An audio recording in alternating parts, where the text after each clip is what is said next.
Bună ziua, dragii mei! Bine ați venit pe canalul Bunătăți de Casă. Astăzi voi pregăti prăjitura albă ca zăpada sau lămâița, o prăjitură cu foi fragede, foarte ușor de preparat.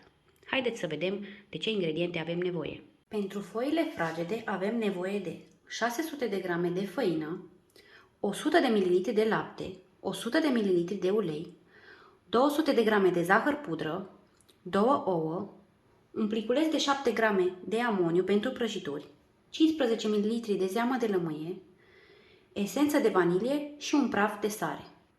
Pentru început, amestecăm cele 2 ouă cu sarea, laptele,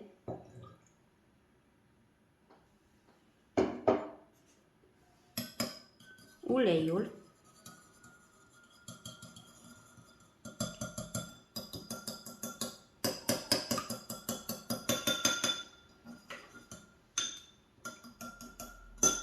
și esența de vanilie.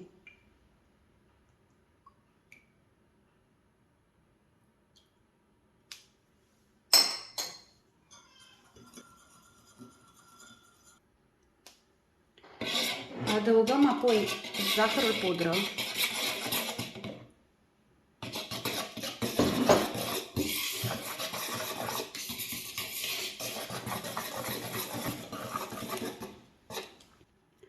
voi stinge acum amoniacul cu zeama de lămâie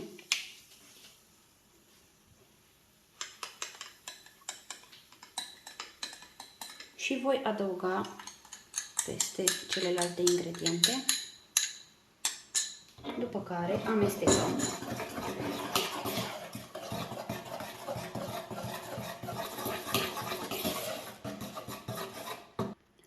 Începem să adăugăm treptat făină, câteva linguri. Vom mesteca prima dată cu telul, după care voi încerca să mestec cu o spatulă, iar mai apoi voi frământa aluatul cu mâna.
Am scos aluatul din bol, iar acum îl voi mai frământa încă puțin pe masa de lucru.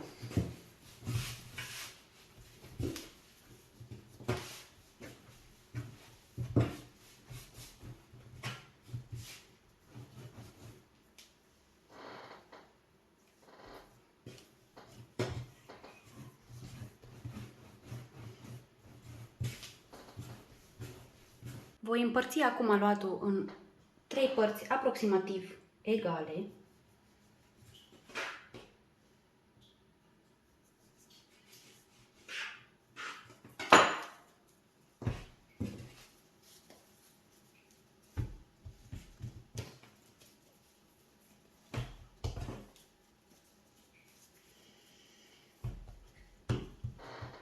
Iar acum, pe o foaie de copt, voi întinde cu sucitorul aluatul.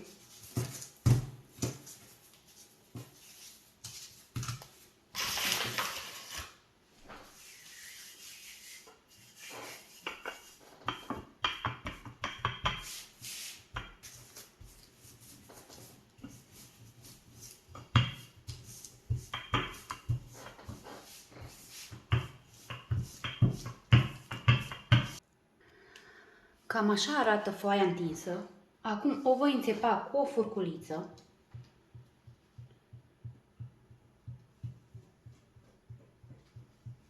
Voi proceda la fel și cu celelalte două foi și le voi coarce la cuptorul preîncălzit la 170 de grade timp de aproximativ 10 minute. Pentru prepararea cremei vom avea nevoie de 1 litru de lapte, 200 de grame de zahăr, 100 de grame de amidon de porumb, 250 de grame de unt la temperatura camerei, zeama de la 2 lămâi, extract de vanilie sau esență de vanilie, o fiolă de esență de lămâie, coajă de lămâie, de preferat proaspătă, însă eu o să folosesc de cumpărat din comerț, și o jumătate de linguriță de sare.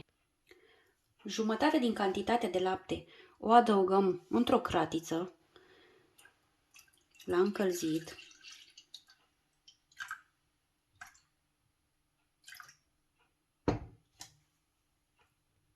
Iar în laptele rămas adăugăm zahărul, sarea și amidonul de porumb și mestecăm bine.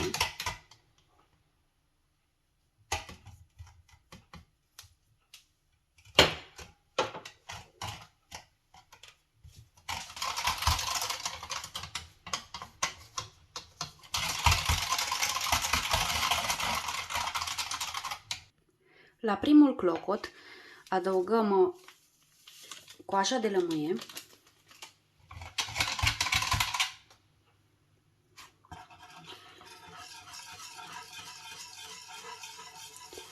și laptele cu amidonul și zahărul și mestecăm la foc mic până când începe să se îngroașe.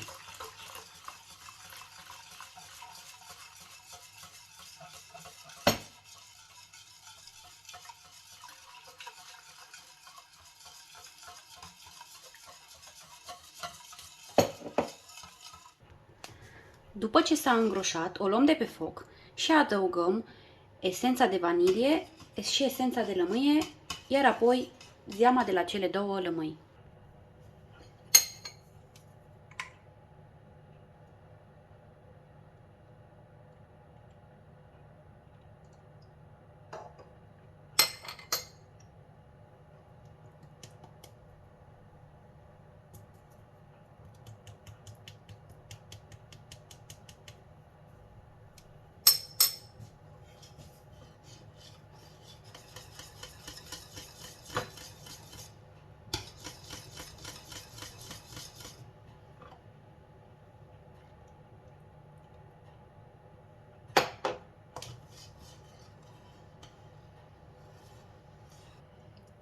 Am transferat crema într-un castron. Acum voi pune peste aceasta folie de plastic, chiar pe suprafața cremei pentru a nu forma poșghiță, și o lăsăm la rece până o vom bate cu untul. Mixăm crema obținută câteva secunde, după care vom adăuga treptat untul.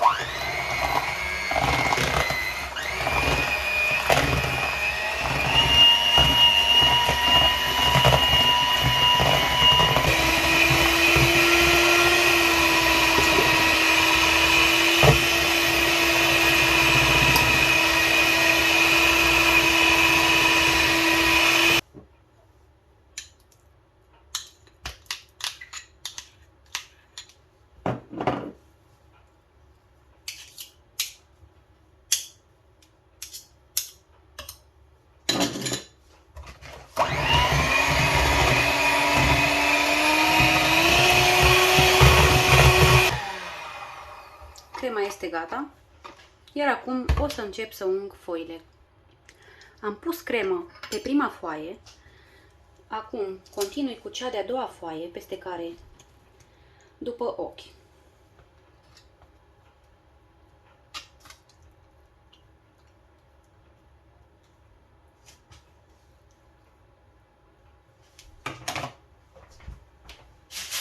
Iar acum ultima foaie, apăsăm ușor.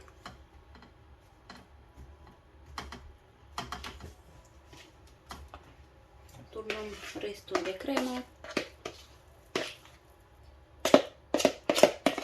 Nivelăm.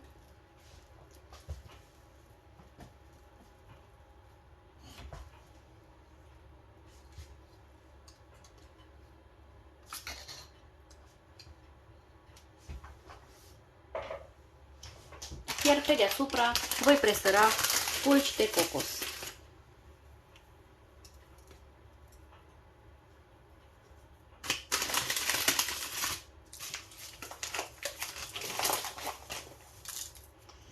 Acum voi pune o folie de plastic peste prăjitură. O să pun probabil un tocător pentru a avea o greutate peste și o vom da la rece, la frigider sau într-o cameră mai răcoroasă peste noapte. Iată, dragii mei, prăjitura a stat peste noapte la rece, după care am porționat-o în formă de romburi. Pot să vă asigur că este foarte fragedă și aromată. Aștept comentariile dumneavoastră și sper că v-a plăcut această rețetă.